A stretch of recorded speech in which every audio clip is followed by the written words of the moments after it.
Oi, meu nome é Rafaela Monteiro e você está ouvindo o Educa Ciências Podcast. O tema de hoje é o exercício físico para a redução da obesidade e prevenção dos riscos à saúde. Neste episódio, teremos a presença do professor Dalton Miller Pessoa Filho, membro do Departamento de Educação Física da Faculdade de Ciências da Unesp Bauru. Está começando o Educa Ciências Podcast. Quando o assunto é educação, tudo pode. Olá, estamos começando mais um Educa Ciências. Hoje contaremos com a presença do professor Dalton Miller Pessoa Filho.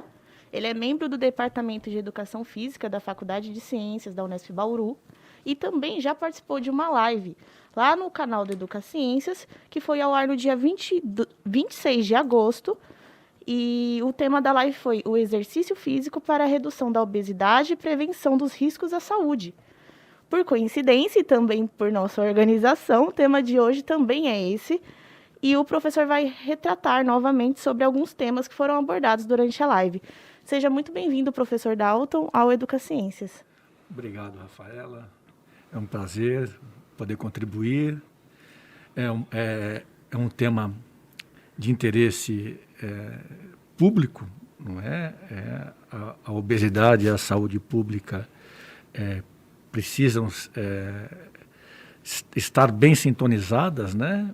Para que a população e as cidades, né, sejam cada vez mais saudáveis do ponto de vista da qualidade de vida. Perfeito. Professor, para iniciarmos a conversa, você poderia esclarecer o que é a definição, por definição, o que é a saúde e o que é a obesidade? Claro. O conceito de saúde é bastante amplo e a obesidade em si, ela pode momentaneamente não afetar a saúde. Bem? A obesidade é uma doença crônica, então ela leva, como o nome já diz, algum tempo para se manifestar em relação às patologias, mas vai se manifestar.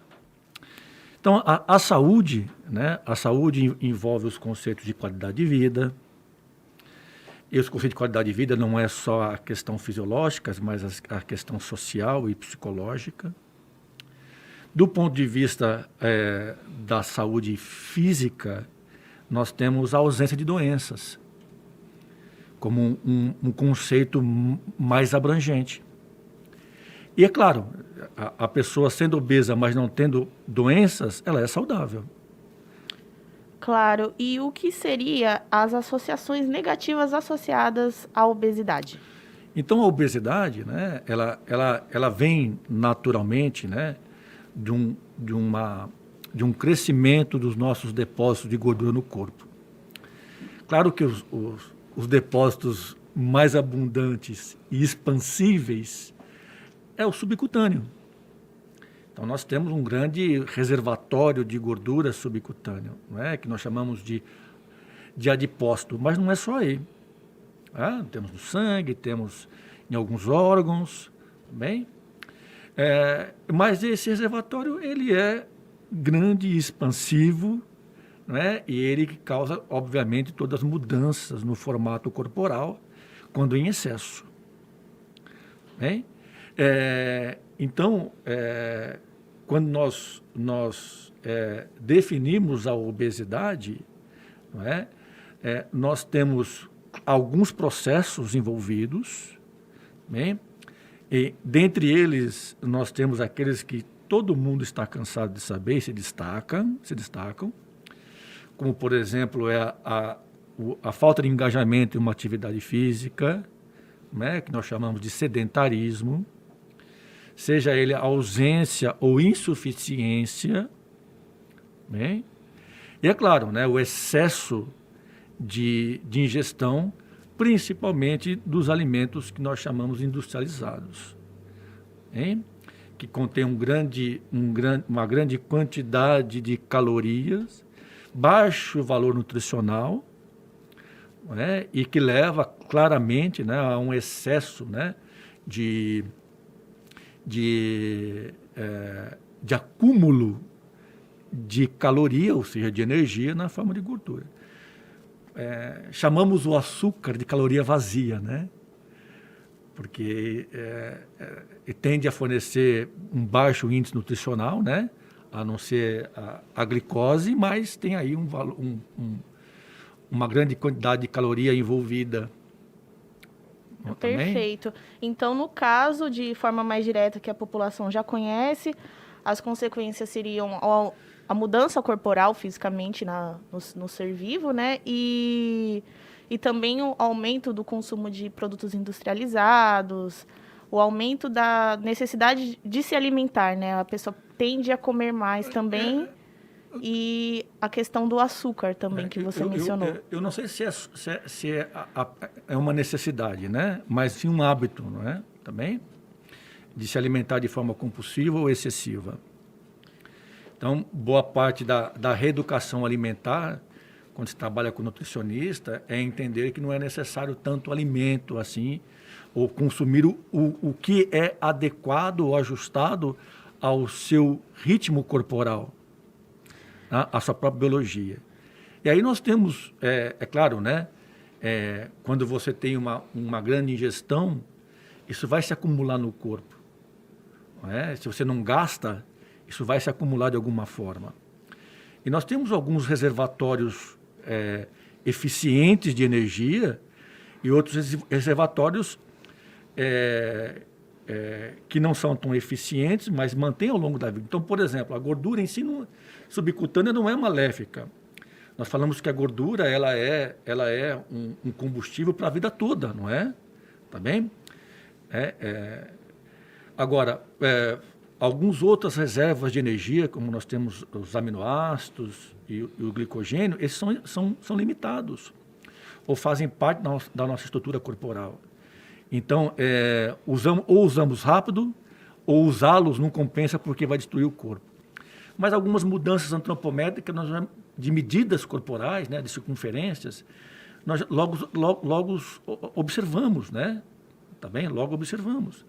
E não é uma questão assim de corrigir imediatamente, mas é uma questão de entender que é necessário prevenir, né? E tentar reduzir. E nesse sentido de prevenção e responsabilidade, o indivíduo, é somente ele o responsável pela obesidade dele ou existem mais fatores que influenciam para que uma pessoa se torne obesa?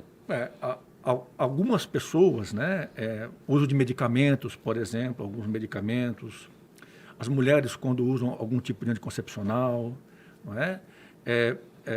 Sempre tem algum componente que pode facilitar, né, ou aumentar o apetite, ou facilitar o acúmulo de gordura, né? Ou ainda dificultar o uso, não é?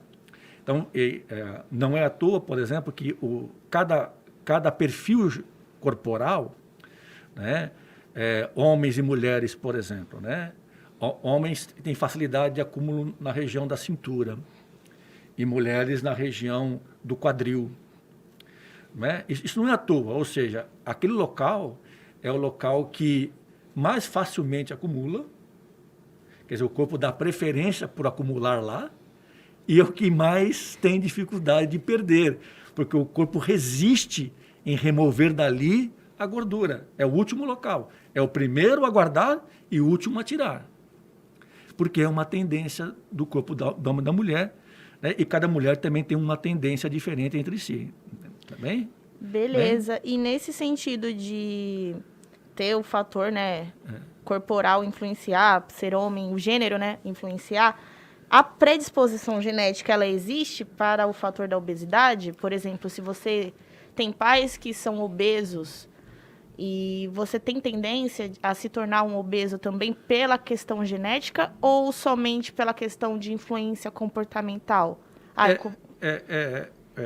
É interessante porque os estudos que mostram esse tipo de ocorrência, né, comparam com gêmeos que foram criados em ambientes diferentes.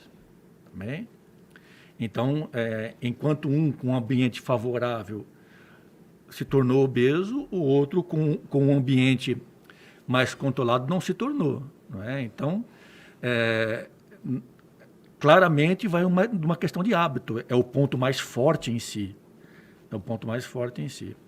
Bem, e como você havia perguntado, né, com relação às patologias associadas, não é? As patologias vão aos poucos formando um looping, né? Por que um looping? Porque as pessoas vão se tornando cada vez mais corpulentas, né? E com dificuldade de movimentação, custa transportar e se engajam menos em atividade. Bem, as pessoas vão apresentando alguns distúrbios metabólicos, como, por exemplo, excesso de gordura corporal, colesterol alto, diabetes. E isso vai prejudicando também a capacidade de fazer exercício. Tá bem? Embora, né, só para complementar, muitas pessoas acreditam que pelo fato de estar gordo, isso atrapalha algum desenvolvimento, alguma habilidade motora, mas não. As habilidades basta você fazer, basta você se engajar, que você tem o mesmo nível de controle, o mesmo nível de força, de precisão e capacidade que outras pessoas. Claro que num salto, por exemplo, eu vou jogar vôlei, não é? E claro que uma pessoa que mais leve tem facilidade maior de saltar mais alto, bem? Uma altura maior, bem? Então, isso é uma questão relevante, não é? Sem falar que o excesso de peso corporal também pode trazer prejuízos, né? Porque vai ali um peso maior sobre as articulações, quadril, joelho e tornozelo. Então, se eu vou praticar uma atividade física e não tenho um acompanhamento coerente e vou correr, por exemplo, né? Vou correr na calçada e de repente tem um buraco, eu não consigo desviar, assim, eu tenho uma possibilidade de lesão maior por conta do meu peso corporal, em excesso ao cair, ou mesmo quando eu faço a atividade física sucessiva, errada para meu peso corporal, sem uma supervisão, errado eu digo intensidade, por exemplo, não é? Eu faço um dia, faço 2, faço 3, pode não dar nada, mas daqui a 4, 5 dias, isso vai acumular e vai causar uma lesão. Tá? Então, por isso que quando nós recomendamos que seja feita uma atividade coerente, a gente visa também não só fazer de forma mais efetiva, mas evitar prejuízo, evitar lesões. Você usou vários exemplos agora. Eu queria que você explicasse. A gente tem muito aquela questão, né, do magro não saudável, né, que os especialistas falam, que não necessariamente porque você é magro, você é saudável. É melhor ser magro, sedentário, ou estar acima do peso e ser ativo? Qual das duas situações seria menos maléficas para a saúde? Bom, sedentário nunca, né? Bem, sedentarismo nunca. Tá bem? Então, nós temos uma pessoa obesa que pratica atividade física e não consegue perder peso corporal, mas tem uma condição cardiorrespiratória adequada, tem uma condição muscular adequada. Se eu comparo essa pessoa, todos os perfis dela, sanguíneo, de saúde, é melhor do que uma pessoa magra, sedentária. Tá bem? Então, o problema da perda de peso corporal é que essa perda de peso corporal, quando não atrelada ao exercício, pode envolver perda de massa muscular. Bem? Tá certo? Então, você está destruindo, você está, assim, tirando a sua estrutura, diminuindo sua estrutura para baixar o peso corporal.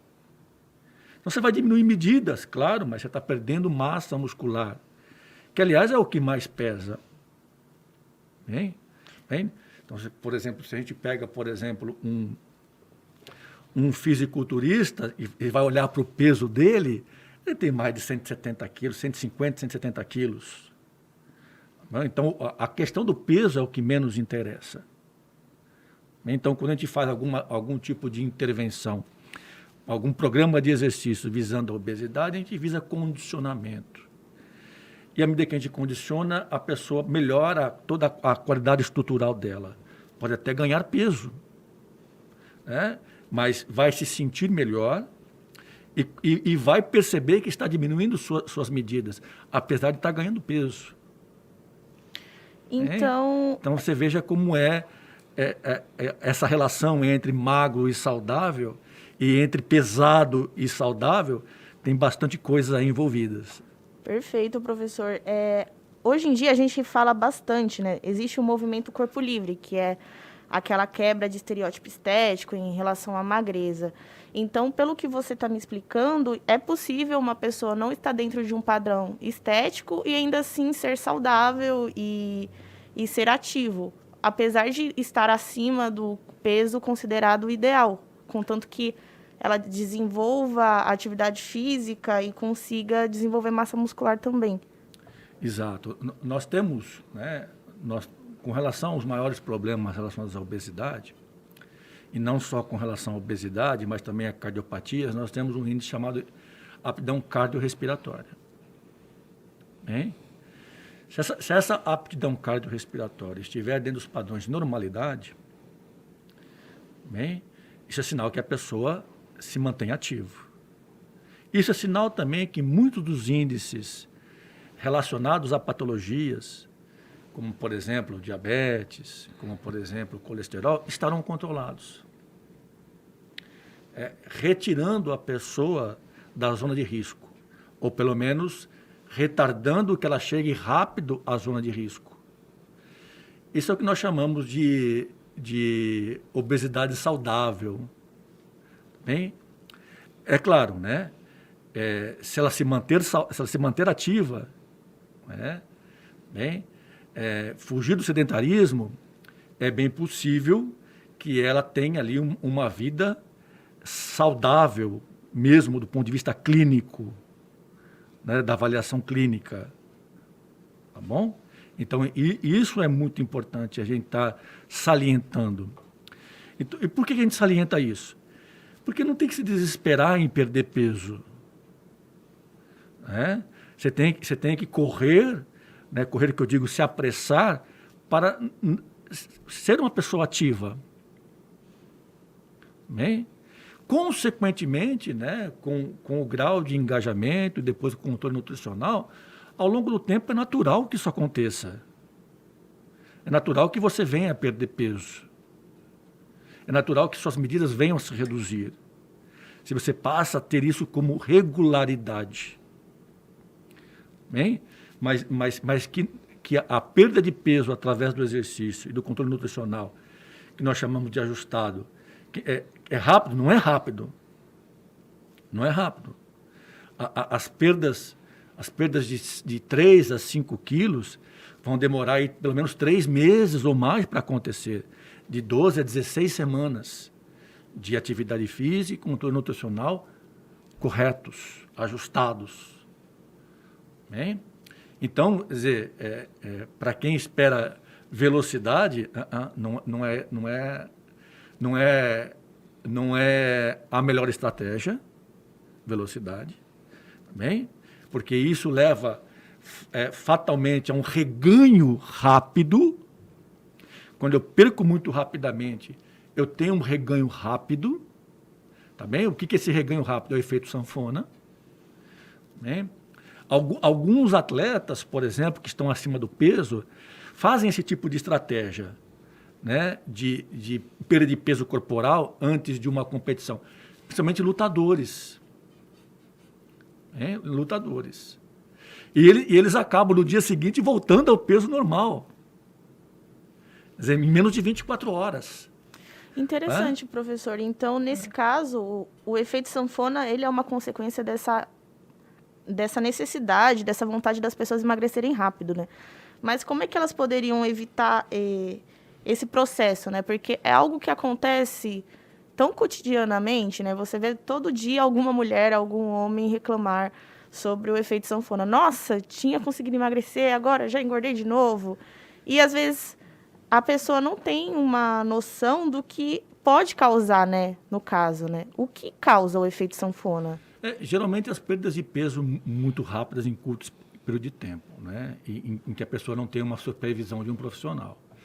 Então, por exemplo, as pessoas costumam cortar refeições, né, e suportam isso por quanto tempo? No máximo 2 semanas, né, se alimentando de forma bem restritiva, não é?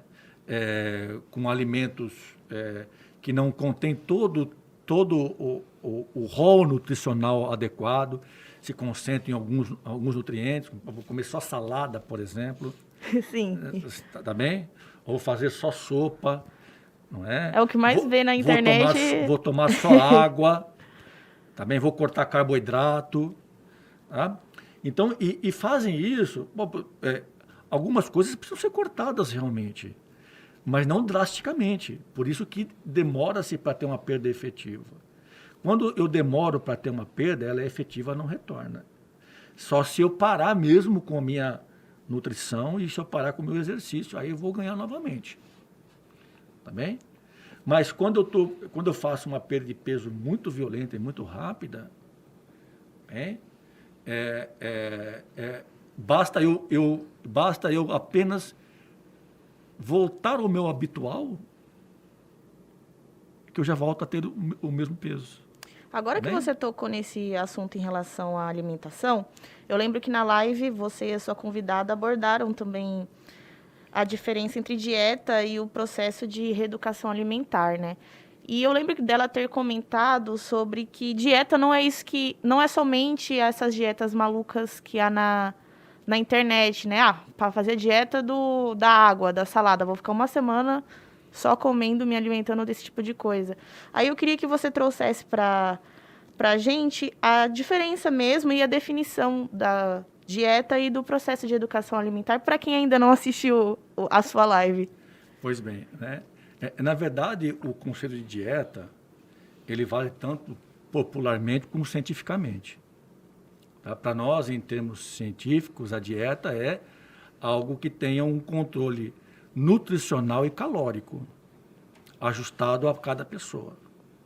Bem? É algo que a gente faz com o nutricionista, no caso. Exatamente. Bom, então nós temos ali, ajustado a nossa demanda, uma distribuição nutricional, né, de diferentes alimentos e uma quantidade calórica que eu posso me alimentar. Tá bem? Isso é dieta. E eu vou aprendendo, né, que isso é satisfatório para o meu corpo e eu não preciso exagerar. Entendeu? Tá bem? Então, aí eu passo a conhecer o assunto, conhecer meu próprio corpo, as minhas necessidades, e pronto, eu estou educado, né? Sabendo o que eu devo fazer. Tá bom? Agora, as dietas que nós chamamos de drásticas, né, ou populares, também levam o nome de dieta. Né? Só que são aí algumas receitas que prometem, né, mas nem sempre dão o resultado esperado. Né? Por quê? Porque existem pessoas que se acomodam, se ajustam mais ou menos àquele tipo de intervenção drástica. Tá bem? Então, como é uma situação muito drástica, é muito fácil de abandonar. Né? A pessoa vai se sentir mal, né? Não vai conseguir desempenhar as suas atividades do dia a dia de forma satisfatória, vai mexer com o seu humor, né? Isso vai atrapalhar a sua convivência social e profissional. Também? Então, isso né, é uma questão que a gente precisa ponderar. Né? Tem gente que lida melhor com isso, tem gente que não consegue lidar com isso e abandona muito rapidamente. Bom? Agora, quando tem um apoio de nutricionista, né, ou de outro profissional capacitado para fazer esse tipo de intervenção, a situação é menos drástica, porque ela é prevista ao longo do tempo.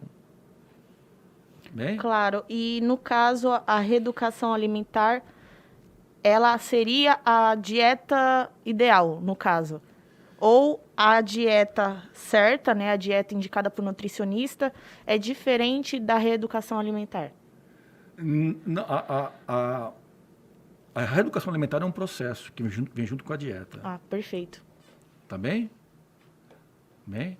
Então, você, obviamente, precisa vivenciar a situação para reconhecer que tipo de nutriente o seu corpo se ajusta perfeitamente, bem, em termos nutricionais e calóricos, e aqueles que você sabe que, se ingerir, estará em excesso, não vai trazer benefícios nenhum. Tá bem? Tá certo? Então, alguns hábitos, né, nós já conhecemos, né, como evitar alimentos gordurosos. Né, isso, apesar de ser um senso comum, é verdadeiro. Né, evitar excesso de gorduras, evitar excesso de alimentos industrializados. Né? Agora, tem um problema, né? Alguns certos tipos de alimentos são mais em conta, né? E aí a gente tem aí uma dificuldade de adquirir por conta do poder aquisitivo da pessoa, alimentos mais saudáveis do que outros, né? Sim, alimentos orgânicos, por exemplo, são muito mais caros, né? São menos acessíveis. Professor, por que quando a gente fica mais velho, com o passar da idade, essa tendência a adquirir mais peso acontece? Né? Porque você explicou sobre que os fatores genéticos não são tão influenciáveis, que é mais uma questão do ambiente, né? E a questão da idade, como ela se aplica, né? Bom, primeiro tem a questão do desenvolvimento, né? Nós temos dois momentos de crescimento e estagnação que precisam ser bem lembrados, né? Então, nós temos ali o primeiro estirão que vem na primeira infância, né? Tá bem? Depois vem a adolescência. Bem? Nesse desenvolvimento, nessa maturação, o nosso corpo tem um ritmo ali de desenvolvimento, né? De todos os sistemas, e principalmente massa muscular e ossos, muito grande. Bem? Então, mesmo que eu exceda na minha alimentação, eu estou com um nível funcional, né, bastante elevado. Depois vem uma estabilidade. Bem? E, por fim, vem o declínio com o envelhecimento, né, que vem o processo de envelhecimento, vem um declínio natural. Bem? Ou seja, com o envelhecimento, as suas funções necessitam cada vez menos. Bem? Cada vez menos para manter a sua função vital. A não ser que você, mais uma vez a importância então da atividade física, a não ser que você seja uma pessoa ativa, porque você mantém sempre o seu corpo em constante remodelagem muscular, óssea, demanda sobre o sistema cardiorrespiratório, articular. Então você sempre está fazendo com que o corpo esteja, digamos assim, em movimento e não estagnado. Isso pode ser transferido para a parte fisiológica. A fase fisiológica vai estar também em dinâmica de transformação e não estagnada. Então, você acaba demandando mais energia, você pode até comer mais. Bem? Então, por exemplo, né, nós temos pessoas que, vou repetindo mais uma vez, né, atletas que trabalham com ganho de massa muscular. Eles precisam comer sem fome. Porque eles fazem tanto exercício que, se eles não comerem, eles perdem a musculatura. Porque o corpo passa a pegar a proteína. E destruir ao invés de ganhar, eles perdem a massa muscular. Então, tem pessoas que têm aí dietas de 7.000 quilocalorias por dia. Então, não é fácil comer 7.000 quilocalorias. Um atleta precisa, dependendo do tipo de atividade física que faz, precisa comer essa quantidade de alimentos. Quer dizer, é quase não parar de comer o dia inteiro. Certo. E assim mesmo não engordam, para você ver como é a questão do exercício, como é a importância. Então, claro que vai chegar uma certa idade, eu vou, a partir das minhas incumbências sociais e profissionais, ter menos tempo livre. Eu vou me dedicar menos às atividades físicas. Meu corpo já não precisa muito de alimento, porque não vai se desenvolver mais. Já cheguei na idade de declínio, com processo de envelhecimento ou estagnação, enquanto jovem, né? E não cheguei ao processo de envelhecimento.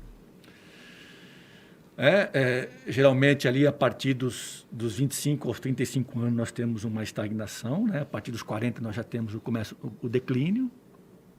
Então, se eu manter a minha boca né, com o pensamento dos meus 18 anos de idade, né? Então, a minha memória alimentar, e tem muito isso, né? As pessoas falam, eu comia tanto quando era criança, posso comer agora, não tem problema, né? Eu já não comia tanto quando eu era jovem, né? E qualquer coisa que eu como já engorda, é claro, que o seu corpo está em outra fase. Então, no caso, a demanda, ela diminui, né? Professor, nesse caso, você estava abordando bastante algumas consequências, né, também da obesidade com o declínio, né? E agora a gente tem a Covid-19 para piorar a situação. Eu queria que você falasse um pouquinho de como que a obesidade poderia acabar agravando um caso de Covid-19, como é que o vírus se beneficia dessa situação, né? Para as pessoas deixarem de ser sedentárias, né? Bom, vamos lá, né? A obesidade em si, né? Nós chamamos que muitos conceitos também a definem como uma doença inflamatória. Células inchadas de gordura. E isso tem um efeito sobre o sistema de defesa, tá bem? Então, nós temos ali células de defesa entendendo que aquilo ali precisa ser combatido. E gera todo um efeito corporal depressivo das funções. Então, é natural que qualquer infecção afete principalmente respiratória, seja... A Covid também traz um pouco de inflamação nos alvéolos, não é isso? Então, o que acontece nesse bojo, nessa soma de inflamações? Um fator adicional, né? Um corpo já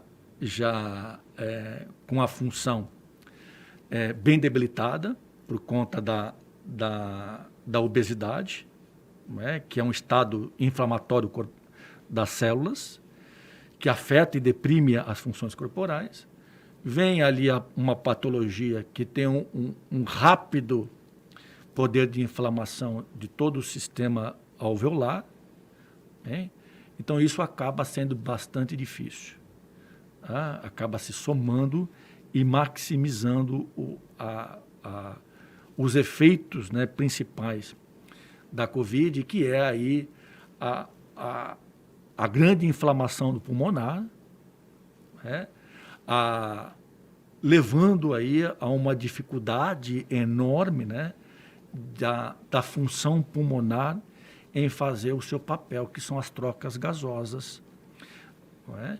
E aí você acaba, eventualmente, precisando de alguns recursos, como oxigênio ou intubação, né, para facilitar essa troca gasosa. Também, né? se fala bastante de que a obesidade acaba sendo um adicional para você se recuperar, né? É mais difícil para as pessoas se recuperarem, para o vírus sair 100% do corpo de uma pessoa obesa.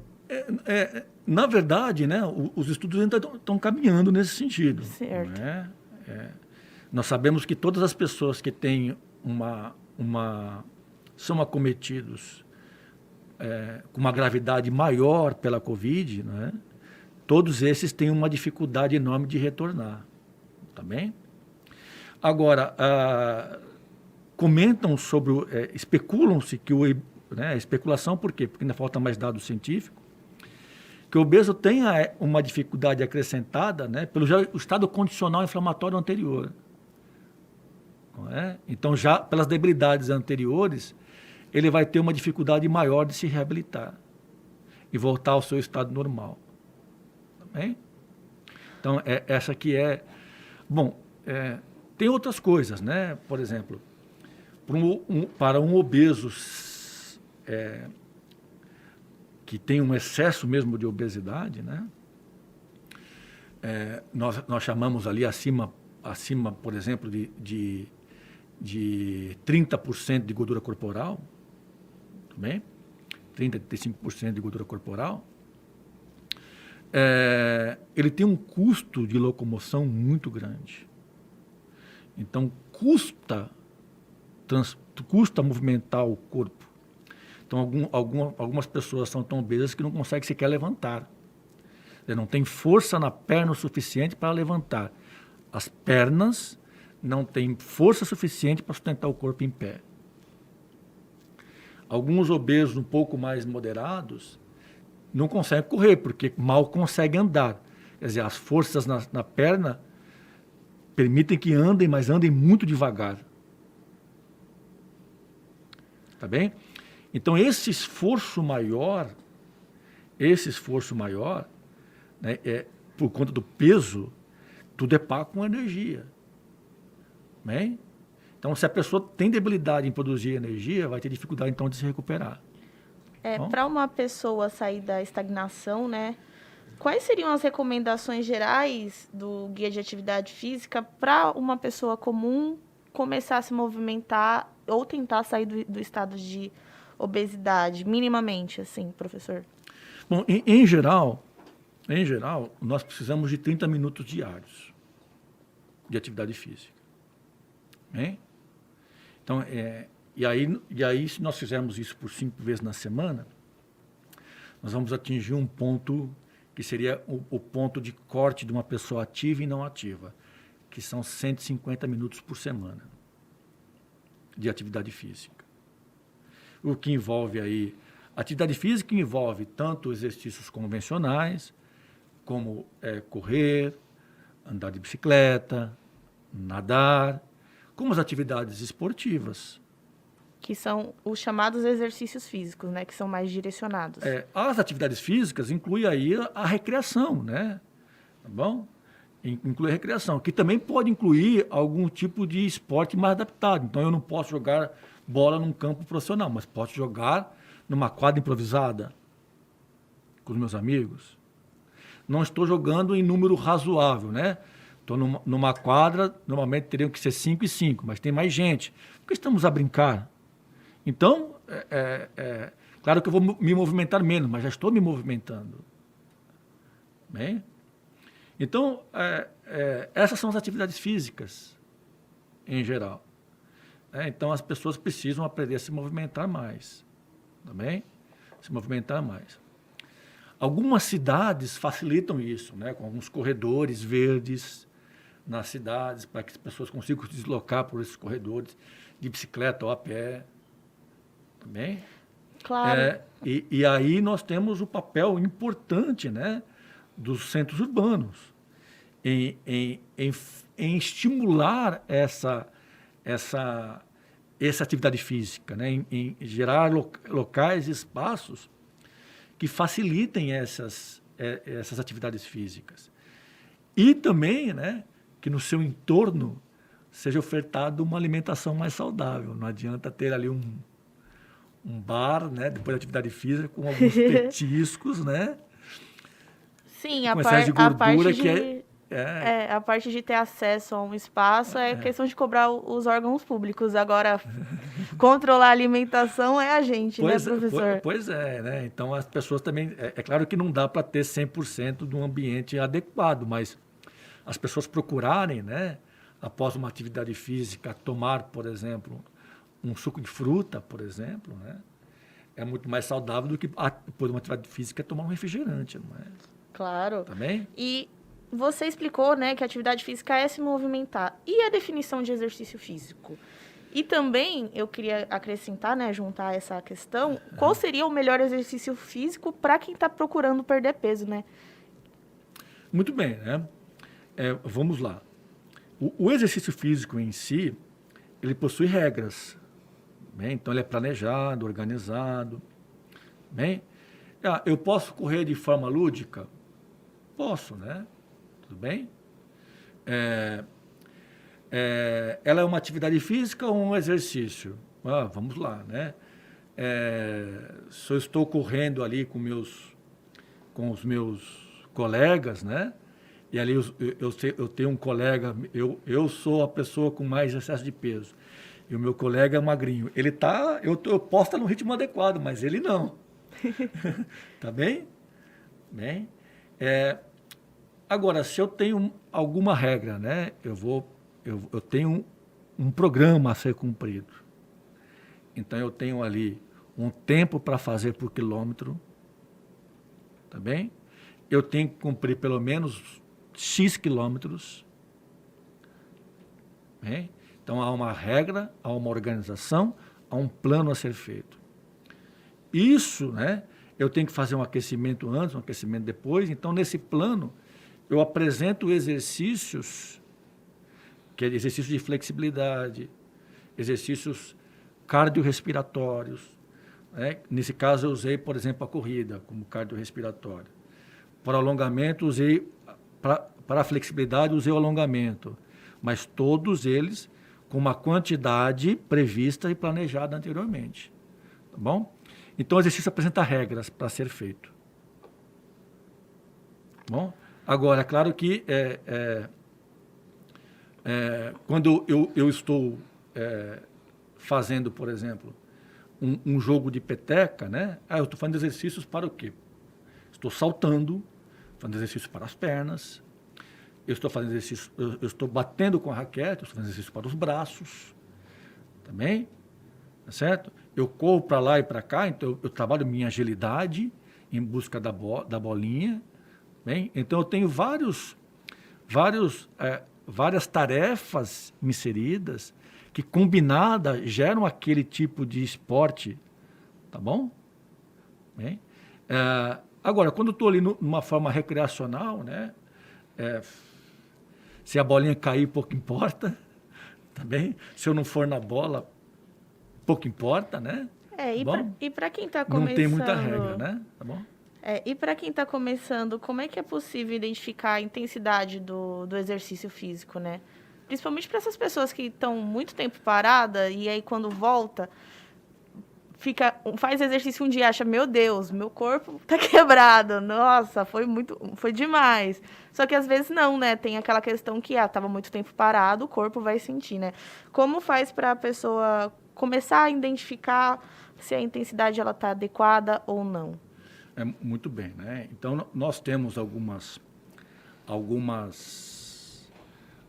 regras. Todas elas, se tiver um acompanhamento profissional, fica mais fácil para você identificar. Mas, por exemplo, nós temos uma questão do quanto ofegante estou. Tá bem? Então, se eu faço uma atividade física em que eu possa conversar naturalmente com você, isso é classificado como moderado. Essa atividade, geralmente, eu posso fazer por um longo período de tempo. Geralmente, muito mais do que meia hora, sem me cansar. Bem, esse tipo de atividade, ela é adequada para iniciar, sim, mas não para ficar por um tempo indefinido nela, ou só realizar esse tipo de atividade. Quando a respiração está um pouco mais ofegante, eu ainda consigo conversar, mas tenho que controlar a minha respiração e depois começar a falar, nós estamos numa atividade um pouco mais intensa. Tá bem? Boas dicas. Um pouco mais intensa. Esse tipo de atividade é uma atividade que seria o ideal chegar nela. Ela ajuda bastante condicionamento cardiorrespiratório, ajuda muito a perda de peso, ajuda muito o condicionamento muscular. Tá bem? Só que eu não consigo ficar muito tempo nela. No máximo 30 minutos. Agora, quando eu não consigo falar e mal consigo ter tempo para respirar, essas são muito intensas. Atletas fazem muito isso, mas são condicionados. São fiscalizados, né? E são monitorados, tem planejamento. Bem? Nem eles podem fazer todo dia esse tipo de atividade. Bom, nesse caso, né, nós vamos sentir dor com certeza no dia seguinte. Tá bem? Muito bem. Isso agora eu tenho a percepção subjetiva do esforço, né? Eu vou levantar um peso. Está muito pesado? Tá, de 0 a 10, quanto é que você dá? Está 9. Eu estou fazendo quase força máxima para levantar isso. Tá bem? Eu sei que eu estou fazendo força máxima para levantar isso. Eu senti isso. Isso é válido como medida. Isso também não é adequado, né? Está exagerado. Eu vou levantar pesos. Como é que está isso? Eu consigo levantar, não está fácil, consigo levantar e consigo fazer uma atividade com isso. Dá sua nota, 5 a 6 para esse peso. Bom, é um peso ideal. a trabalhar. Tá Aí bem? que está a importância de um profissional da educação física estar presente, Porque né? ele conhece exatamente, né? Sabe fazer outras medidas, além dessas, e sabe ensinar realmente como usar essas medidas para as pessoas. Porque as pessoas podem se enganar também. Tá bem? Professor, já pensando na sua atuação nos projetos de extensão, e agora que o pessoal vai ouvir, né, vai se interessar também, tentar sair do sedentarismo, talvez não da obesidade, mas do sedentarismo já é alguma coisa, né? Como o projeto que você atua pode auxiliar essas pessoas a buscarem sair do sedentarismo, principalmente agora nesse período de pandemia? Vocês estão realizando algum projeto nesse aspecto? O que nós estamos fazendo junto à Prefeitura Municipal de Bauru, tanto com a Secretaria Municipal de Saúde quanto a Secretaria de Esportes e Lazer, seria um ponto de apoio, né, às pessoas com obesidade, tanto do ponto de vista nutricional quanto da atividade física. Então, nós vamos fornecer orientações para fazer e acompanhar essas pessoas. E essas pessoas vão primeiro passar por toda a avaliação necessária junto à Secretaria Municipal de Saúde. Aí, como essas pessoas fazem para encontrar vocês? Então, nós estamos para desenvolver no próprio site da Prefeitura, um próprio local para a pessoa se inscrever, tá bem? As unidades básicas de saúde vão receber essa informação. Nós vamos agendar para a pessoa esse horário, ela vai à unidade básica de saúde do município, vai fazer esse tipo de avaliação prévia antes, bem? E vai ser redirecionada para um tipo de atendimento no seu bairro, tá? Ou mais próximo a ele. Tá?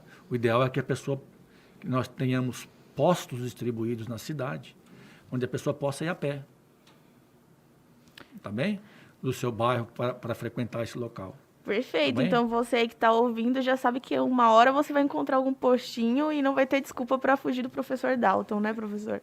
Eu espero que a gente tenha, né, uma equipe, que essa pessoa passe primeiramente conosco, né, mas depois que ela tenha aí um aprendizado para a vida, né, e mesmo que não siga conosco, leve esse aprendizado para a vida, ou seja, não é?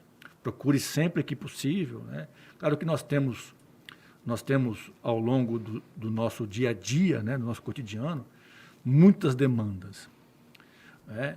E falar, eu vou fazer exercícios, a pessoa fala, mas você não vai trabalhar, não é? Ou você não vai estudar, tá bem? Dando menos importância ao exercício físico. Quando não, né?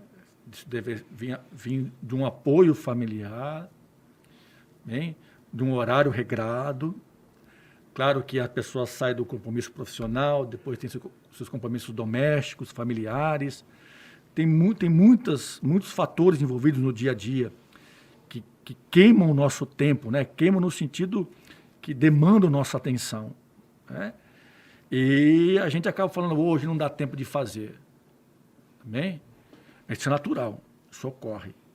Mas sempre que possível, né? Fale assim, não, eu não posso ficar tanto tempo sem fazer exercício físico ou alguma atividade física. Ficar atento, né, professor? Ficar atento, se cobrar. Então, né? Eu acredito que as pessoas, quando elas ouvirem, elas vão ficarem atentas e por aprendizagem você já está passando para a gente, né, professor? Muito obrigada pela sua participação no podcast de hoje, do Educaciências, e que venha mais vezes, né, tratar mais sobre a saúde física por aqui. Obrigado, Rafaela. Obrigado. É sempre um prazer. E se as pessoas tiverem algum interesse, esse cadastro vai aparecer no site da Prefeitura, tá bom? No site da Unesp também vai ter um. Tá bom? Nós estamos viabilizando essa divulgação ainda, está em vias de ser divulgado. Nós estamos anunciando aqui em primeira mão, mas isso virá a acontecer, tá bom? Ainda esse ano.